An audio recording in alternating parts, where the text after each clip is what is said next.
Nabi kalau wudhu mengambil air dimasukkan ke jenggotnya, menunjukkan bahwa di sini Nabi bagaimana? Berjenggot. Yang ditiru Nabi atau yang lain?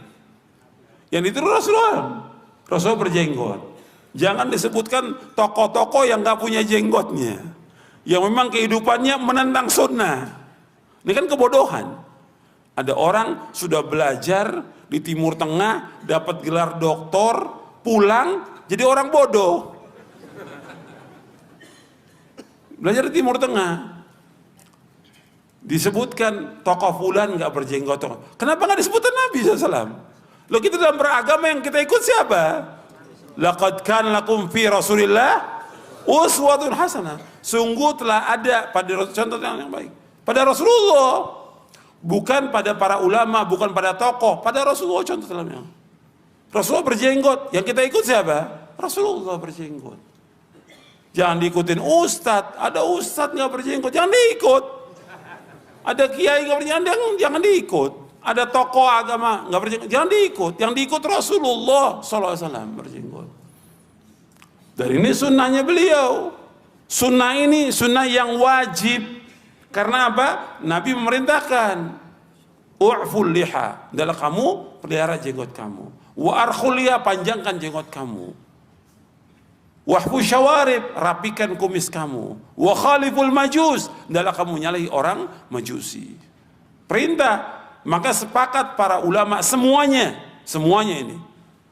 Artinya Imam Hanafi, Maliki, Syafi'i, Hambali, Zahiri dan lainnya sepakat tentang wajibnya memelihara jenggot dan haramnya mencukur jenggot. Haram.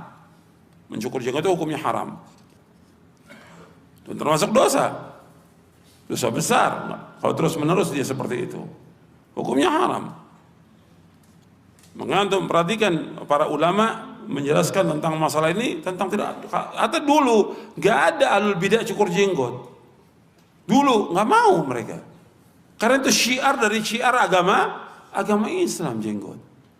Kalau sekarang orang berbangga dengan mencukur jenggot, ini memperolok-olok agama Islam, memperolok Rasulullah SAW, memperolok sunnah Nabi SAW dengan mereka mencukur jenggot.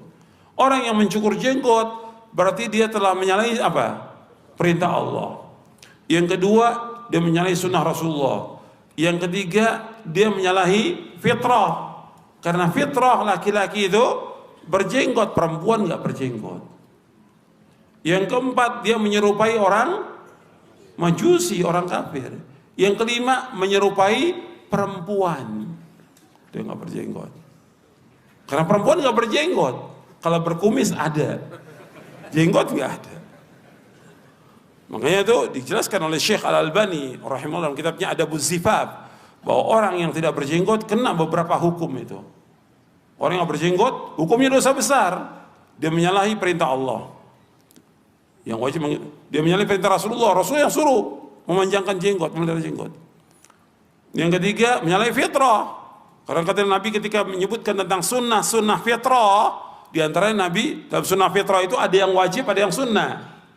Artinya dari sunnah fitrah itu ada yang wajib, ada yang sunnah. Seperti sunnah fitrah yang wajib memelihara jenggot, sunnah fitrah yang wajib khitan, laki-laki wajib berkhitan. Dia masuk Islam sudah dewasa, wajib tetap dia khitan bagi laki-laki. Kalau perempuan sunnah. Mencabut bulu ketiak hukumnya sunnah. Mencukur bulu kemaluan sunnah. Ini semua termasuk sunnah fitrah. Menggunting kuku termasuk sunnah fitrah. Nabi sebutkan ada 10 sunnah fitrah. Berarti menyalahi fitrah. Orang yang mencukur jenggot menyalahi fitrah. Kemudian menyalahi, dia menyerupai orang-orang Yahudi, menyerupai orang-orang Majusi, menyerupai kaum musyrikin. Nggak boleh. Dan mengikuti setan untuk merubah ciptaan Allah. Murka itu, Allah murka kepada orang-orang seperti itu.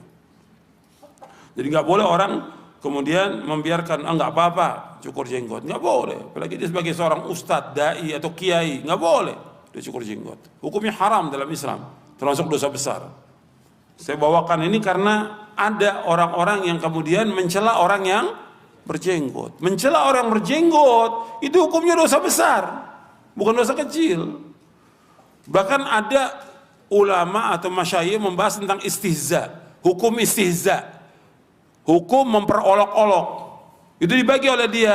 Ada yang memperolok-olok yang membuat dia kafir, keluar dari agama Islam. Ada yang merolok dosa besar dia dengan sebab itu.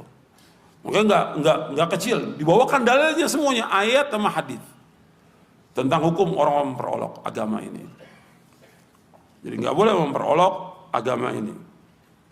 Jadi nggak boleh itu. Diingatkan dengan cara yang baik pada mereka, karena mereka jahil, nggak ngerti. Tapi yang berat ini yang dia tokoh agama yang sudah belajar di Timur Tengah, yang dia tahu dia dalilnya, tapi dia memperolok, berat hukumannya bagi dia. Kalau dia nggak tobat, itu besar dosanya. Bahkan bisa, kalau kita lihat dalil-dalil itu yang dibahas oleh para masyayikh tentang istihza biddin, ada yang bisa mengeluarkan dari agama. Kalau dia sudah tahu dan dia yakin bukan karena khilaf, ya bisa keluar dari agama.